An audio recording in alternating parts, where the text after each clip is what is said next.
What makes silence so powerful? What does it really imply? What processes occur? There is a lot of talk about the power of renunciation, and it is approached from a variety of perspectives. From an almost metaphysical or spiritual approach, to a more everyday one. Like the classic advice that when you stop paying attention to someone, that person comes back into your life. Why does this happen? The answer lies in a change of attitude. Many people reach a point where they feel they have exhausted all their options. They say things like, "I have done everything for this person. No one else will love them like me. No one else will be as patient as me." These people feel they have fought a great battle for love, but in reality many of those actions have contributed to the current situation, which does not benefit them. There comes a point where they say, "I can't take it anymore, I give up." And suddenly, the other person starts to change their behavior. Why does this happen? Because when they surrender they completely change the way they act. When you decide to give up, it is no longer you who is still looking for the other person, who is still present, who is still accepting deals that they shouldn't. No. By surrendering, you enter silence. Let's talk about the wonders of silence, and why you might consider it, especially when you have lost your dignity. Dignity is like a barrier that once crossed changes everything. At first maintaining dignity is difficult because you want to be attractive and hold yourself in good standing with that person you care about. However, your emotions and needs can get the better of you. The desire to be in touch with that person or hear from them at all costs can lead you to cross that line of dignity. Once you cross that line, it seems that lack of dignity becomes the norm. Make no mistake, the perception you had before you crossed that line is still valid. Acting with dignity is always attractive. When someone perceives that you are willing to do anything to keep their attention, they may be flattered. But if that person is manipulative, they will enjoy seeing the power they have over you. However, acting without dignity is not attractive. You knew this before you broke that barrier, and it is critical to remember that preserving your dignity is crucial. Not only to be attractive to that person's people in the future, but also to maintain a good perception of yourself and feel at peace. Often, suffering is not only due to a lack of reciprocity, but also to dissatisfaction with your behavior. There is an internal struggle between what you know you should do, and what you actually do because of your need to be with that person. This duality prevents you from being at peace and feeling proud of who you are. You may avoid sharing your actions with others, such as sending a message you know you shouldn't, so as not to hear criticism or feel judged. One of the first things that happens when you decide to keep silent is that you stop losing your dignity. This change helps you feel better about yourself, more at peace and proud of your behavior. The second important point is that when I opt for silence, I go beyond simply not talking. This is the moment when I really stop taking actions directed at that person, both direct and indirect. This means that I do not expose myself to rejection. By not sending them a message, I do not run the risk that they will not respond to me, or the next day, causing me anxiety. I also don't face cold or terse responses, which can increase my distress.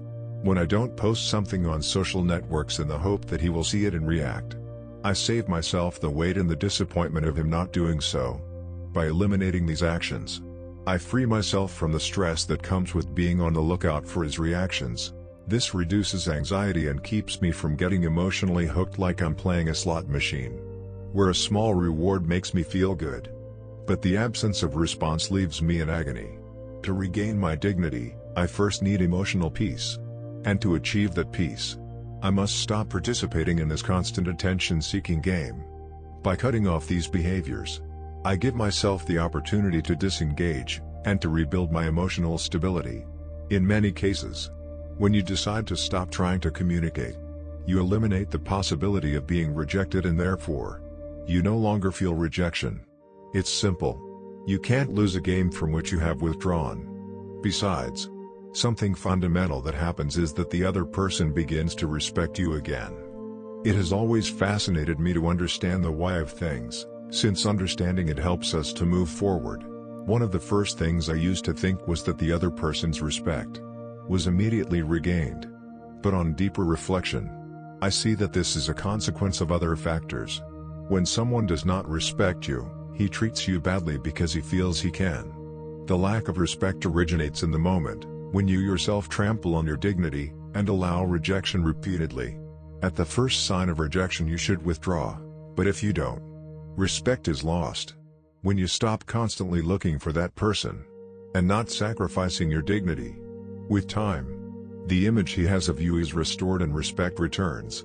This respect imposes a limit that makes the other person treat you differently. Even in situations where you may not achieve complete reconciliation, you will at least get the way he treats you to change. The way he addresses you, how he acts in your presence, and his general demeanor will improve significantly. It is evident that silence can have a great impact, and while it will not always lead to the other person falling in love, it will change their current perception. The lack of respect they have shown is in part because we have allowed it, with our actions justified by love. By applying silence, we restore respect, and this is a significant achievement. The fourth point is more difficult to order chronologically, as it depends on each situation. Often, once the other person regains some respect, they start to become curious. This curiosity is not always identified as such, but it arises when they notice your absence, and wonder why you are no longer there. This curiosity can manifest itself in the form of small gropings, or by looking at your posts, wanting to know what has changed. In cases where daily contact was constant, even if it was superficial, this curiosity can appear more quickly. The person notices your absence earlier, and begins to question why you are no longer in contact. Although curiosity does not always mean that they care deeply about you, it is a natural reaction that can arise before full respect is restored, which requires more time. The issue of curiosity can manifest itself at different times. Sometimes, curiosity arises quickly, depending on the nature of the relationship and the personality of the other person. Some people, even if they are eager to make contact, will not do so because of pride or stubbornness. So, it is important not to make too much of these small attempts at contact, as they may be superficial, or not reflect the true intensity of the curiosity. Once respect has been re-established and curiosity has had its space, what comes with time is the sense of loss. This sense of loss is crucial, for it is at that moment that the other person may begin to value you more. If during their moment of curiosity they got no response from you, and they notice that you do not come back to seek them out, this may intensify their perception of loss. At this point, they may have tried to provoke you with publications or signals to see if you react, but if you don't, their sense of loss increases. The feeling of losing something valuable is what leads a person to value it more. It is a natural reaction. Only when we feel that we have lost something, we really start to appreciate its value. Therefore, this is the moment when the other person can start to really value you, by understanding what your absence means in their life. What happens is that many times we expect immediate results, which is unrealistic. We say to ourselves, "I've given up, I'm gone, this person has lost me," and we expect an immediate reaction. But, do you really think that person will feel your absence after only a few days? Most of the time, especially if the resignation is genuine, and you have reached the limit of your patience, the reactions may be faster. This is because your energy shifts in an authentic way. You have truly disconnected, and you are ready to move on no matter what the outcome. However, if your silence is forced, and you still feel that you could endure more time in that untenable situation, your energy is still attached to that person. In this case, when you step into silence, you are faced with a sense of loss and longing. You are closing a chapter in your life, and the first few days or weeks can be very difficult, as the pain of loss is intense for you, but not necessarily for the other person. During this time, it is common to want an immediate reaction from the other person, wanting them to feel the same way you do. But they are not in the same phase of loss as you are, and this can generate great frustration. The important thing is to stay committed to your decision of silence, and give time for the other person to come to understand your absence, and appreciate what they have lost. If after 2 weeks you have not received a response, you may think that this person will not look for you, and that can be frustrating. But it is important to understand that the absence of an immediate reaction does not mean that there will not be a response later. It is crucial to allow time for respect to be restored. and for other mental processes to come into play. For example, our brain tends to forget the negative over time and remember the positive. As time passes and your energy changes, coming out of that deep sense of loss, it is likely that the other person will begin to experience that same feeling. This is the key moment when the other person can realize what they have lost and appreciate what they had. This is what I call the absorb and cotton test. If there is something valuable that was not being appreciated, it is at this point that the person will recognize it. This is why it is so damaging to interrupt this process, because of a moment of weakness.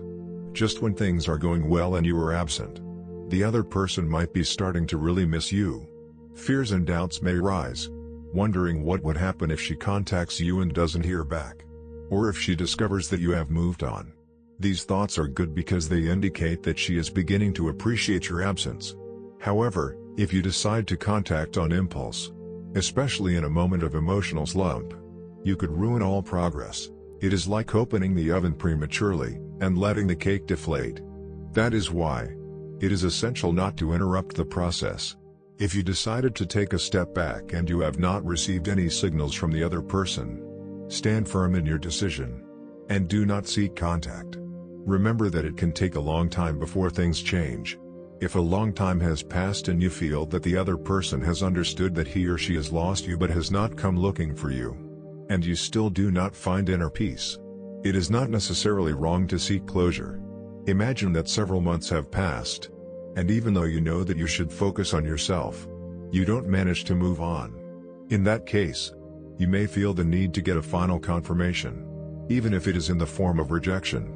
To find peace, ideally you should have done some inner work, which allows you to realize that the one who is not looking for you does not deserve your attention.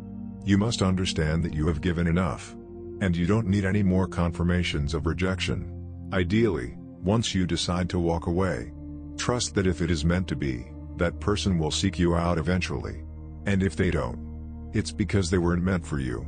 However, if after several months you still feel the need to seek that last answer, do it, but no sooner than 3 months. It's crucial not to interrupt the process too soon. Opening that door prematurely can extend the pain and uncertainty. Trust that things need time to work out. Sorry for being long, but I want to be very clear and close in this advice. Imagine that we are talking face to face. I am offering you all my knowledge and support through this screen, in the hope that you feel that I am advising you in a sincere and free way. To conclude, it is fundamental to remember that the process of healing and self-respect takes time and patience. The decision to be silent and focus on yourself is not easy, but it is a necessary step to recover your inner peace and dignity. Trust that this time of distance will allow both of you to reflect and, if there is truly a meaningful bond, that respect and value for yourself will eventually be reflected in the other person. If after a considerable time you feel the need to get confirmation, do so with the awareness that you have already done everything possible for your emotional well-being. Don't let fear or impatience set you back in your process. Remember, the real value is in learning to love and respect yourself first. Only then will you be truly prepared for any outcome, whether it's reconnecting from a healthier place or moving on with your life. Your well-being and personal growth are the most important thing. Trust in the process and in your ability to overcome any emotional challenge. Here I am, offering you all my support and knowledge so that you feel accompanied on this path to a fuller and more balanced life.